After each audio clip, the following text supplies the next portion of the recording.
Danielson.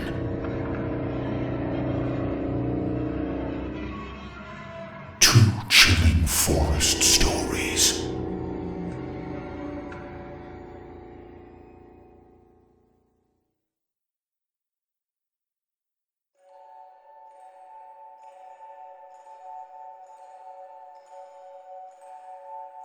Hoia-Baciu Forest. My grandmother was Romanian, and she had some of the scariest damn stories I've ever heard. We only visited her twice when I was very young, but this story she told me has stuck with me to this very day. She lived along a remote road surrounded by farmland and some homes. One day we were walking to her neighbor's farm when we passed by a field that led up to a large forest. I remember my grandmother was walking with determination when I asked her why a little girl in the woods was waving at us. She told me to keep my eyes on the road and continued walking, but I didn't. This time the girl was beckoning to me and then pointing into the woods. I tugged on my grandmother's shirt and she grabbed my hand angrily and continued walking faster to her neighbor's house. Once we got inside her neighbor's house, I asked again, "Who was that girl, grandmother?" Her eyes got wide and she excused herself to make some tea. My grandmother hesitated before telling me the story of her youngest sister, Joanna. My youngest sister was a beautiful girl like yourself. She was full of energy and was always disappearing to go exploring. As a child, our mother told us we were never to go into the forest alone, if it could be avoided to do so. Joanna came to me one morning with a mischievous smile and asked if we could take a walk. We walked along our dirt road until it hit the edge of the woods. I suggested we turn back, and she simply smiled and continued walking. I called to her to come back, but she ignored me and continued moving deeper into the woods. I grabbed up my skirt and chased after her, calling her name into the woods. She continued to run deeper and deeper into the forest. I followed closely behind her as I could, but the woods seemed to grow darker and thicker with each step.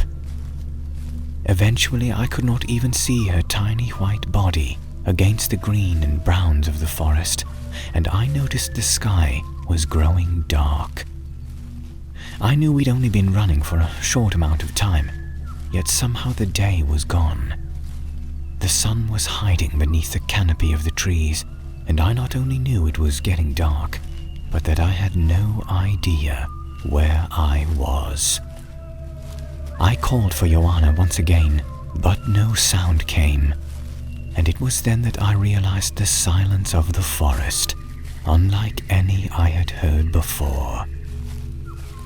I felt the panic creep up my spine, and I began running back from where I had come.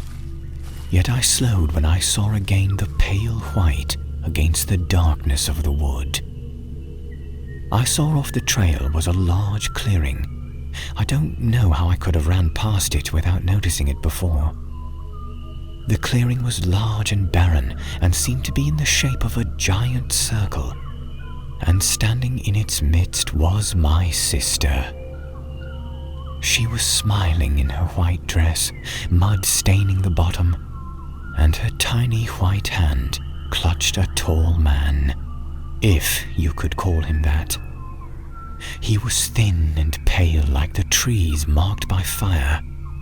He wore a black suit that seemed oddly large on his thin, harsh bones, and he held my sister's hand and a long golden pocket watch in the other. The watch glinted under the sunlight, and I put my hand up to block the reflection of its rays. When I awoke, I was alone in the field, and the morning sun was beginning to rise above the trees. I was cold and covered with dew, and frost cracked beneath my feet as I went to stand. The woods remained silent, and yet I felt that I was not alone. My sister never came home, so that is why you must never go into the woods. Perhaps it was my childhood imagination or the setting of the Romanian wilderness, but the story has always stuck with me. My grandmother died when I was 10, and we did not get to travel to her grave until I was 17 years old. She was buried on a beautiful hill that had one large tree and was surrounded by the farms she loved so dearly. We took a taxi to where her old home had been, and as we drove past those woods, I saw something. It appeared to be that young girl in the white dress, yet this time my grandmother stood beside her, holding her hand. It all happened so quickly I can't be sure, but the feeling stuck with me when my mother let out a deep sigh and said, "I still can't believe she had a heart attack in those woods, of all the places," and shifted uncomfortably in her chair.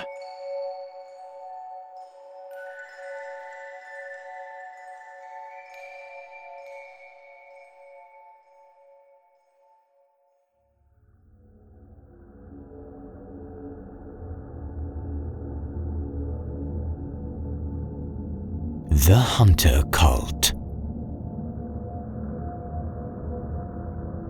I didn't even know this subreddit existed until last night, and I've never submitted anything or even contributed to Reddit. This actually happened to my best friend 16 years ago, and to this day, it sends chills up my spine. In our early teen years, Will and I were more than a little adventurous. Both our mothers were teachers at our school, and part of being a teacher's kid is that after the final bell rings on your last day, it's still not summer. You can look forward to one more week of waking up early so you can help your parent clean their classrooms and pack up the textbooks. It's always boring, and most of the days our mothers were in meetings, so we just ran around an empty school. I remember vividly that it was Friday, the last day before we could experience our summertime freedom, and Will's older sister, Stephanie, had also come back to pack her mom's classroom. The three of us had been playing manhunt while our moms were in meetings. Will told us that he wanted a smoke. We were 15 and Stephanie was 17, but they'd been smoking for a few years. I'm the daughter of a lifetime smoker, so I opted out.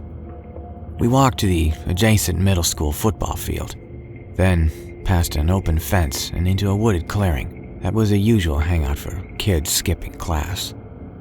I need to interject the story to tell you that I'm from Florida, and rural Florida is nothing like the postcards and tan beauties and flamingo skyscrapers.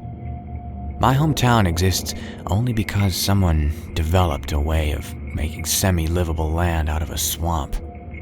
So Will, Stephanie, and I sat on the outskirts of this clearing as they smoked, until we decided it'd be fun to go for a walk into the woods. Will swore that there was a river that you could swim in. We walked for about 15 minutes, and that's when I realized we hadn't considered finding our way back. Most of rural Florida looks the same. Oak trees with Spanish moss, palmettos, and pine needles. None of us thought about leaving a trail. I took out my phone to call my mother, but there was no signal. I suggested that we go back, that we hadn't told anyone where we were, and it was getting to that mid-afternoon thunderstorm time. They agreed we should turn around, and we thought we had. It turns out Stephanie has no sense of direction, and she led us deeper into the forest. We were walking for about 30 minutes when we realized how lost we were. Nothing looked familiar, but everything did. The same flora and fauna we'd seen when we'd entered surrounded us, and I quickly formed a plan. Still to this day, I'm the only one who's worth a damn in an emergency. And I thought if we could find another open space, we could signal for help or maybe get a signal. We walked for 30 more minutes before we saw a hunting tree stand, which was more than odd. By this point, I knew that we had crossed over into the national park beyond our school, and hunting was strictly forbidden. More walking, less talking. We were dehydrated, hungry, and bleeding from going straight through a field of palmettos. Will was the first to see the cages. At least 20 of them. Huge metal cages with hinges propped open by sticks. Stephanie suggested it was for catching wild boars, but none of us had ever seen or heard of boars around town. Some of the cages had dried blood around them, and one looked as though it had been kicked hard from the inside. The entire time we were lost, Will had been trying to call his dad. No signal, so no luck. My flip-flops broke, so I was now barefoot and bleeding pretty badly from palmettos. We needed to take a break, and I sat on a log while Will went around, holding his Nokia Razr up in the air, trying to get a signal. He left our sight for maybe 10 minutes, when I heard him scream. Stephanie and I sprinted towards the direction of his scream, but froze when we saw the two men. One was about 60, with white blonde hair that hung down to his shoulders and a weather-beaten face. He was covered in dirt, and the denim shirt he was wearing was shredded to bits. The other was about 20, and looked as though he had just left his job at a cubicle, a button-down white shirt and nice pants. Neither were wearing shoes, and they were both crouching. These two men were squatting and looking directly at us, their arms limp and dangling, close-lipped smiling. They stayed like that. It felt like an hour passed before my body's fight or flight kicked in, and I guess mine chose fight. I crouched too and stared them down. After what I guess was maybe 3 minutes, the older man stood up and ran into the woods, and the younger one followed. Will re-emerged from the woods not long after, hysterical. He was crying hard, and he had peed himself. He asked me repeatedly why we hadn't come when he screamed, and I tried to explain that we couldn't because of the two men. When he finally seemed to understand what I was saying, he stopped crying and went silent. We walked for another 20 minutes in dead silence when I saw pavement. We had finally run into civilization, a bike trail that runs through the national park to be exact. I had never been so excited to see asphalt. We called our parents, and we sat on the ground and we cried together. It had only been 4 hours, but it felt like days. My mother brought me a huge jug of water and yelled at me for running into the woods, but she was so relieved I was okay. I told her about the two men, and she thought that warranted telling the cops, so I wrote my statement. And that was the end. I never heard anything from the cops. About 2 weeks later, Will was over at my house playing video games when he brought up the subject of the woods.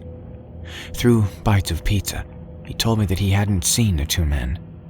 When he was searching for a signal, he heard pine needles being crushed underfoot, and it sounded as if something was bounding at him.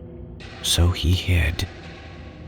He didn't even look behind him, just hid behind a fallen tree. The noise stopped, and he stood up to come back to us when he saw a woman crouching about 15 feet from him.